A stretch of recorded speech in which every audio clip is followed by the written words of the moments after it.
भगवान श्री कृष्ण को नमस्कार करते हुए आप सभी का अनंत अकेडमी ऑफ मैथमेटिक्स में स्वागत है। मैं योगेश्वर अब आपको कराने जा रहा हूँ एनालिटिक नंबर थ्योरी की एक थ्योरम है आपके पास कि 1/φn is equal to 1/n summation mu square d upon में फाई डी। यहाँ पर जो म्यू डी है वो मोबियस फंक्शन है। देखिए मेरी जितनी भी वीडियोज है वो आपको तभी समझ आएंगे जब आप उनको एपिसोड वाइज देखेंगे, क्योंकि हर एपिसोड में पहले ही मैं मोबियस फंक्शन की डेफिनेशन, उसका क्राइटेरिया क्लियर कर चुका हूँ। तो आप उनको देखते हुए आएंगे तो आपको समझ आ जाएगा कि मोबियस फंक्शन क्या होता है। अब इसके बाद देखिए हमें शो करना है for all n greater than equal to 1 के लिए। तो ये तो हमारे पास कंडीशन है कि जब ये n इधर जाएगा तो n/φn की value summation mu square d upon phi d, यानी कि हमें यही वेरीफाई करना है we shall prove that n/φn equal to summation d divides n करता है mu square d upon phi d, यानी कि यहाँ पे जो d है वो डिवाइजर ऑफ n है।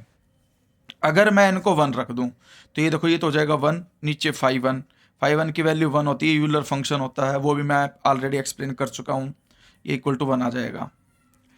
And summation divisor of n mu square d divided by phi D.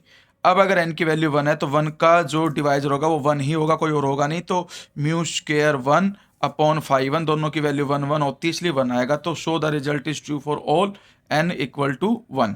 पहले फॉर n इक्वल टू 1 के लिए ट्रू हो गया। अब ग्रेटर देन 1 के लिए है कि भाई n अगर ग्रेटर देन 1 है तो हमें पता है कि भाई we know that mu n, यानी कि जो मोबियस फंक्शन ऑफ एन है वो मल्टीप्लिकेटिव फंक्शन ऑफ एन होता है।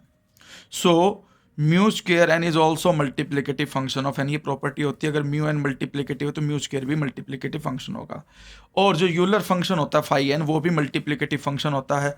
अब ये भी मल्टीप्लिकेटिव फंक्शन, ये भी, तो जो इनकी डिवीजन आएगी और उनका जो सम आएगा वो भी मल्टीप्लिकेटिव आपका फंक्शन होगा, क्योंकि ये ऑलरेडी हम डिस्कस कर चुके पहले के एपिसोड्स में।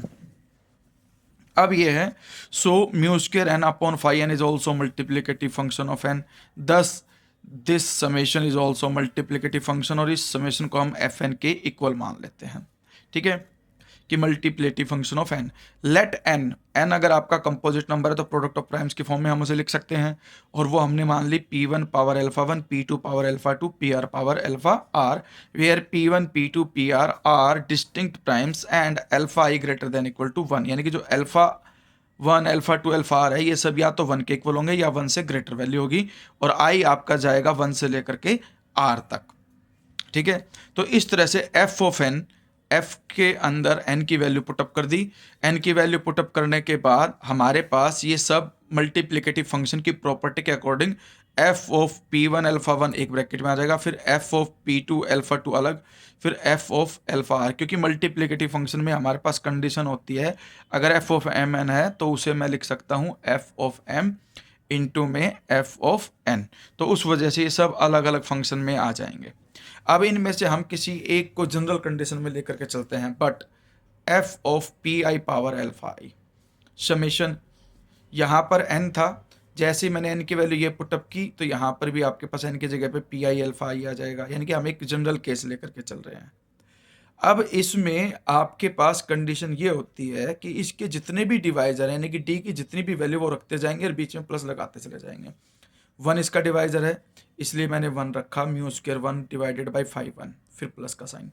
पी आई इसको डिवाइड करेगा तो mu square p I divided by 5 of p I plus mu square p I square upon 5 of p I square, क्योंकि पी आई स्क्वायर भी इसको डिवाइड करेगा, एंड सो ऑन करते करते लास्ट तक जाएगा ये mu square p i power alpha i upon 5 p i power alpha आई।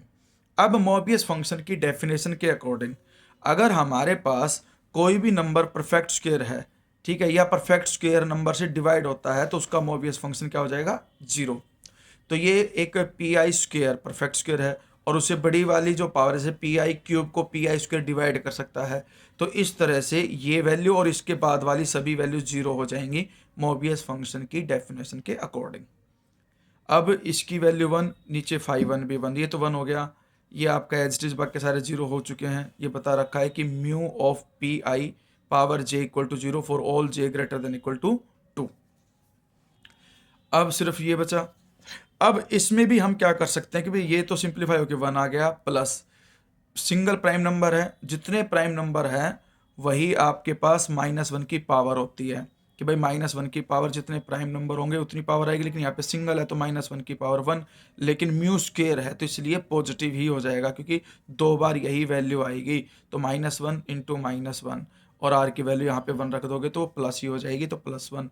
और ये हमारे पास एक कंडीशन होती है कि आपके पास मान लो 5p है और p एक प्राइम नंबर है तो उसकी वैल्यू होती है p-1। तो इस तरह से यहाँ पे 5pi हो गया pi-1। एलसीएम लेकर के pi-1 को 1 से मल्टीप्लाई किया, +1 किया, सिंप्लीफाई करके ये कंडीशन आ गई आपके पास। यानी कि ये एक फंक्शन की वैल्यू आई जो हमने जनरल माना था। अगर मैं इसमें 1 पुट करता हूँ तो ये वैल्यू आएगी, फिर इनटू में 2 पुट करूंगा तो सेकंड वैल्यू आएगी, क्योंकि हम यहाँ पे वैल्यू पुट अप करते चले जाएंगे। इसकी वैल्यू आ गई p1 अपॉन में आपके पास क्या था p1-1, इसकी वैल्यू आ जाएगी p2 डिवाइडेड बाई p2-1, इसकी वैल्यू आ जाएगी pr डिवाइडेड बाई pr-1। तो इस तरह से ये fn की वैल्यू आ गई। अब इसने क्या किया, इसमें से p1 कॉमन लिया, p1 से p1 कट कर दिया तो 1/1 माइनस 1/p1। फिर इसमें से p2 कॉमन लेके p2 से p2 को कट कर दिया, 1/1 माइनस 1/p2 हो जाएगा। जब इसमें से p2 कॉमन लूंगा तो ये 1 और ये 1/p2। इस तरह से इसमें से pr कॉमन लेके वो कट हो गया, ठीक है। और ये इसके इक्वल आ जाएगा n/n के। ये आया कैसे वो भी मैं आपको समझा देता हूँ। देखिए हमारे पास फॉर्मूला होता है φn का, ये जो इससे पहले वाली थ्योरम में मैं ऑलरेडी एक्सप्लेन कर चुका हूँ। तो ये याद भी कर लेना कि φn equal to n into में 1 minus 1/p1, 1 minus 1/p2 and so on, ठीक है। n इधर गया, अपॉन में आ गया, फिर रेसिप्रोकल कर दिया तो n/φn इसके इक्वल आ गया। ये हम वेरीफाई कर चुके किसके इक्वल है, fn के। और fn किसके इक्वल है, summation divisor of n mu square d divided by phi of d। तो इस तरह से ये आपकी थ्योरम वेरीफाई होगी। यही हमें वेरीफाई करना था कि ये इसके इक्वल है, और फिर ये n जो है ना वो इसके अपॉन में आ जाएगा, यानी कि 1/n भी लिख सकते हो। और इस तरह से आपके पास 1/φn is equal to 1/n summation mu square d divided by phi d, d is divisor of n। ये कंडीशन हो जाएगी और ये आपका वेरीफाई हो जाएगा।